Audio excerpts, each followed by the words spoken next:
So hello guys, kung bago ka pa lang, like, subscribe, comment, share at ilalagay natin sa playlist. Yan. So, pag-usapan natin ngayon ay baliktad. No? So, ang pinaka-importante ngayon is yung realization sa life, continuation. Kasi everyday depende sa sitwasyon ng tao, pupunta sa school, pupunta sa trabaho, or naghanap doon ng mga lotto formula or spirit race or ano na lang gagawin ng tao ngayon. So kung mayaman ka ngayon, tignan natin yung sitwasyon. Let us see the situation right now. All of us, lahat sa atin. So kahit may ilang milyon yan yung tao, parang natatakot kasi parang mayroon sila baka nanakawin, baka maubos, pero okay naman yung sigurong wala ka, mahirap din umanap ngayon. Parang ma-realize mo ngayon, talagang keep the money. Ngayon, sobrang, bago makasurvive ang isang pamilya ngayon, dapat may pera. Katapos, business, diba? May mga forex, may mga ano-anong klaseng tatrabaho or iba-ibang skill ang gagawin para makasurvive. Iba-ibang gagawin. Magtitindahan, mag water station, sacrifice lahat ng business, capital. So, parang ngayon, pinipigilan talaga nila mag-asawa ng maaga ngayon ng mga tao. Gripping ba? Yung parang pipigilan ka sa sitwasyon sa pera o sa ekonomiya. Kasi doon, pag mamahal ang lahat ng bilihin, siyempre, ang gagandang buhay nito, lalaking kita ang mga business, malaking big business corporation. Siyempre, tayong mga maliliit na micro business lang, kasi mula magnegosyo, wala lang dito din sa aming lugar. May ano kasi dito mall, Sibmore. May mall. Pero dahil sa may mall, yung mga maliit na benta-benta, wala. Maraming sirado dito na negosyo. Yun lang din na magnegosyo ka man, hindi kasi kasiguraduhan. Siyempre, kung may pamilya ka anak, so ang tinatrabaho natin ngayon ay pagkain, food, or plans. Kasi anihin mo ba yung pera na yan, yung mga numero na yan, malaki kung wala kang kakainin. Sakaling may mga tuyot, or gera, or mga problema, di ba? So, wala mo magagawang pera kung hindi ka kakain. Siyempre, parang nag-i-exchange ka lang eh. Sabi pa ng ate ko, meron sa Amerika na yung mga nagtatanim ng mga mga pagkain. So ngayon, yung mga maraming harvest, ipupunta niya doon sa pantry. So magpapalitan sila doon ng mga gulay, mga pagkain. Kung marami ako dito, magbigay ako doon sa isang lugar, din kukuha ako doon. Ganon ang concept ngayon eh. Maligal or ma-illegal man ang trabaho. Ang iba nagbibenta ng mga illegal drugs. So saan ba yan pupunta? Diba? Sa pera. So pag ang pera turns to weapon kasi ilang depensa plus nila pangbayad sa mga official. O di ba? Money is power. So depende lang kung sa mga illegal o masamang tao. Pambili sa mga official or mga pulis kasi babayaran nila ng malaking pera 'yon. So pera ang ginamit nila. Money is power talaga. Lalo na mga Chinese ngayon. Big business. Pera talaga 'yan. So ang buhay umiikot sa pera talaga. So i-analyze mo ang sitwasyon ngayon. Araw-araw kumakain tayo, yung bigas, pera yon, di ba? Yung ulam, pera yon. So hindi tayo maka-generate ng income. Mas araw-araw gumagastos talaga ang tao. Sabi yung kapitbahay namin dito, nasa-stress daw siya sa kakaluto. Sabi ko rin sa kanya, alam mo nakaka-stress din ang walang gagawin. Walang kita, araw-araw bumibilis ang umaga, bilis ang tanghali, mamaya-maya, gastos na naman, gagabi, gastos na naman, pag umaga, gastos na naman. Kung walang income ang tao, syempre, sabi ko, mahirap ang magbenta ng mga ulam, oo. Pero actually, mas nakakahirap ang walang gagawin ang buhay ng tao. Walang gagawin ngayon. Syempre, ang kawawa dito, sa ating sitwasyon ngayon, yung mga walang kita or walang trabaho. Kasi araw-araw gumagastos tayo, ginagastosan natin yung kuryente, ginagastosan yung tubig, kada buwan, may monthly due talaga yan. Tapos kuryente, tubig, pagkain, mga gasol, libre lahat yan. So, iisipin mo, mahal. Pero bago makasurvive ng isang tao ngayon, maraming mga mayayaman na nagka-create ng mga business na community. Na instead na bibili sa ibang tao, bibili na doon sa kasama nila. Librihan din ng mga utang. Siguro sa sitwasyon ngayon, o depende sa hirap-hirap sigurong tao ngayon, walang kita at sa lifestyle. Walang opportunity of income plus yung lifestyle ng tao. Yun naman siguro ang dahilan na maraming taong nagkakahirap-hirap ngayon na makakain. To eat everyday is a struggle na sa plato.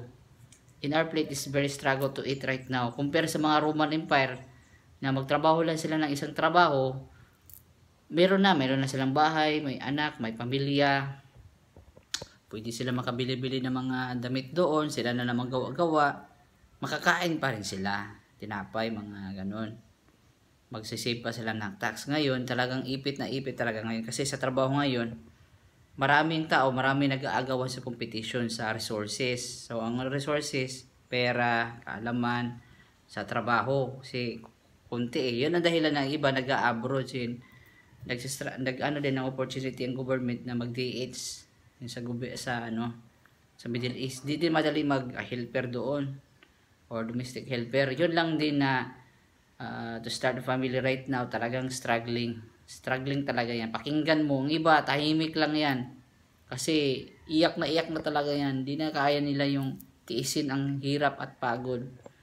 Dinadaanan na lang nila sa saya o sa kanilang anak or sa sarili nila o negosyo, pero hindi naman natin sila dinidiscourage. Talagang mahirap talaga i-compute or evaluate or i-analyze ang sitwasyon sa mga nangyayari ngayon.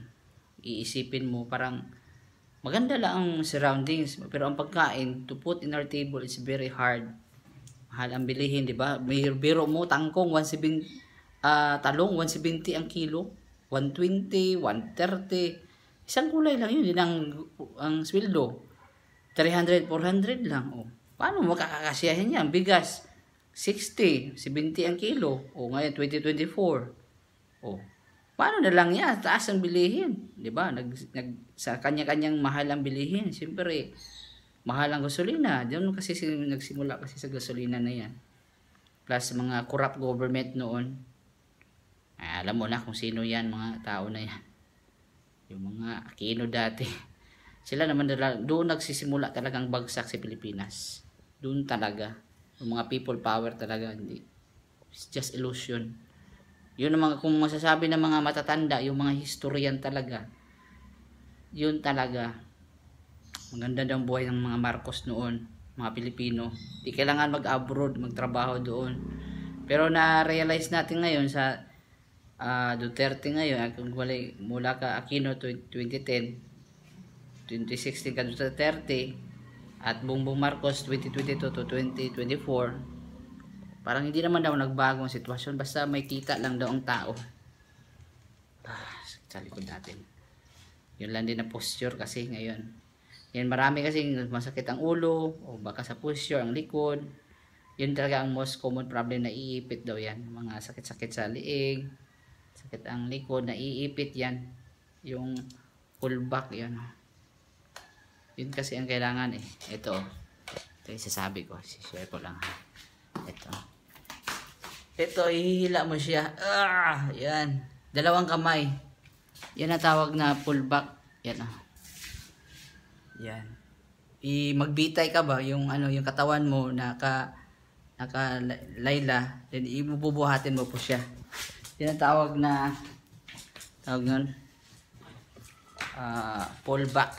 Maganda yun sa likod, saka sa spinal cord. Yun lang din masasabi ko ngayon sa mga sitwasyon ngayon. Hanggang kung magkasakit ka rin, may mga problema, mahal din sa ospital, diba? Yun lang din na sa sitwasyon talaga ngayon, hindi talaga ideal. Darating pa yung mga gera ngayon, sa mga balita pa. Makikita mo sa sitwasyon, if you open our eyes and visualize and imagine all the situation, nag-school ka lang para may matuto lang, di ba? Mga manners, may madalaman ka, then marunong ka daw mag-common sense, mag-communicate, dapat may alam tayo para mag-communicate sa trabaho, to earn an income. lalo na dito sa Manila talaga or sa sentro, talagang kailangan daw ng education. So siyempre, mga papilis, ano pa yan, di ba? During the process of that, may mga baha, may mga lindol, may mga nakawan, may mga sunog. So siyempre, in case of mga emergency, nakahanda na talaga ang mga bag, mga cellphone number. Kasi di mo masasabi. You cannot tell the time. Yun lang din na sa sitwasyon ngayon talaga ngayon, hindi ko naman sa nadi-discourage tayo. Talagang malawak din, maraming sitwasyon. Hindi talaga siya ideal. Siguro, kung maka-jackpot ka sa loto, parang naalo ka rin sa loto pag may tamang tao sa iyo, may asawa, o makakaintindi sa iyo. Pero kailangan talaga na malaking pera ngayon. Pero pag marami kang pera, di dapat idaan sa bisyo or mga bad friends. Pupunta talaga sa mga money o financial education, at saka budgeting, saka contentment, at saka business. Kasi ngayon talaga ang reality. Kailangan tayo pumasok sa forex, mag-business ka, magtahi, magtanim-tanim doon, magbenta-benta. Ano na lang gagawin sa tao ngayon para makalagay sa plato at ikakain niya. Kunting ipon, kunting pangbayad sa tax, ma-realize mo ngayon, kahit nagtatrabaho ngayon, parang kulang lang talaga, pang single lang talaga. Yun na din masasabi ko na, siguro kung umasa ka lang doon sa kumpanya, siguro matanda ka na doon ka na lang hindi mo magagawa ang gusto mo. Pero, wala ka rin choice, wala kang option. Then, ang iba na nalulung sa bisyo, kahit may trabaho sila or malaking income, pag naisigarilyo at alak doon, magsi-chicks pa at magdodroga, sayang lang din yung income nila, wala lang din, magkasakit din pagdating ng panahon. Yun lang din ang hindi natin masasabi. Pero ang sinasabi ko, mape-predict ko talaga ang mangyayari, na pag magbibisyo ka, mag-inom-inom ka doon, mag-ahalak-alak doon, magchi-chicks, magdodroga doon, talagang yan ang downward falling of an empire. Sa sarili natin empire tayo, nagtatrabaho, nag-iipon, pero dahil sa maling gawa, asawa din ng maaga, siyempre mapunta ka talaga sa kapit sa patalim. So siyempre pupunta ka sa droga doon, magnakaw doon, or mangloko doon, mang-scam, kasi may responsibility ka na or ganun lang talaga ang lifestyle. May mga taong ganun kasi talaga. Ganun talagang gawain. Marami talagang ganun. Gusto nila easy na lang lahat. Ang ninakaw nila, hindi din sila i-guide sa tamang landas o tamang isip, kasi ninakaw lang nila yun, in-scam lang nila yun. O mag-asawa ng maaga doon kasi mali kasi ang choice nila nung kabataan nila. Yun lang din na realize ko, kung taasin natin yung imagination natin, yung pag-intindi sa buhay. Sila kasi, yung taong madaling mainipin, walang pasensya, yun ang laging napoproblema. Ako dati namumblema ako sa kalusugan, or anong gagawin natin o gusto. Every time na may gusto or every may needs talaga tayo, problema talaga yan. Kasi hahanapin ngayon, then maraming taong nag-aagawan sa resources. Ang iba, pupunta doon sa ibang bansa, nag-aagawan na kasi dito sa Pilipinas. Marami ng tao, marami nagka-graduate. Siyempre, mag-aagawan ng mga trabaho. Kung may trabaho ka naman, mababa lang sahod talaga. Then, magtrabaho ka pa ng matagal na panahon. Reality lang sinasabi natin na magtatrabaho ka pa ng matagal na panahon para kung magplano kang mag-abroad, yun pa. Siyempre, magkano na lang kikitain mo. Yun lang talaga na dahil sa ipit at sa kapos sa buhay, kahit may trabaho, ang iba, dinadaanan nila sa luto. Yun talagang reality. Ang iba, may mga gold metal detecting sa mga lupa. Ang iba, may treasure. Ang iba, napupunta sa casino, pero wala naman talagang yung mayaman sa casino. Kung sa loto, may chance, pero ang idea ko lang siguro, kung tataya ka sa loto, instead na itaya mo ng isa-isa araw-araw, iipon mo yun. Pag malaki ng premyo, doon siguro tatayaan maraming number. Habang nagpa-practice, siguro mga 20 to 30 combination siguro. Siguro mga 600 pesos. O, 2, 3. Pag matsambahan mo yun, ay mga diyan, pag study mo yun araw-araw, may chance talagang mananalo ka.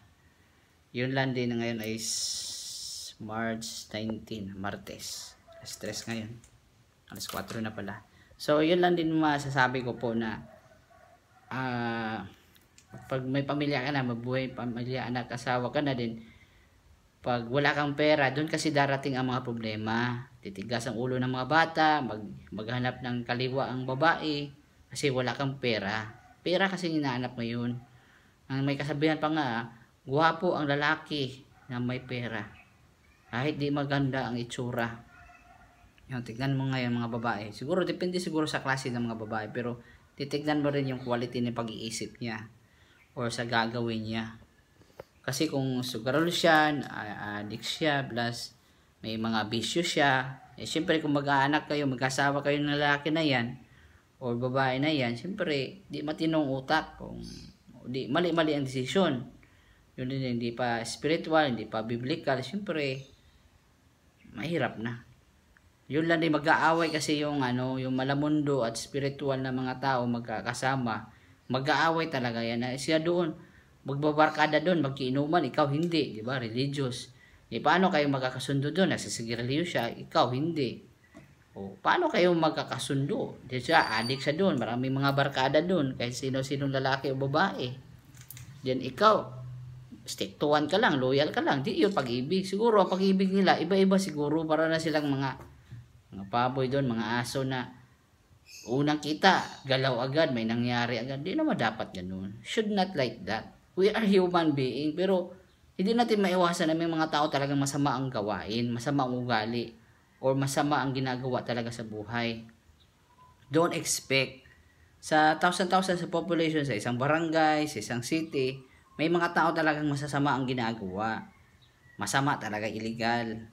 Gusto nila shortcut, gusto nila manglamang, gusto nila maka-cheat, magnakaw doon sa mga grocery store. Masaya sila doon, mga addict yun.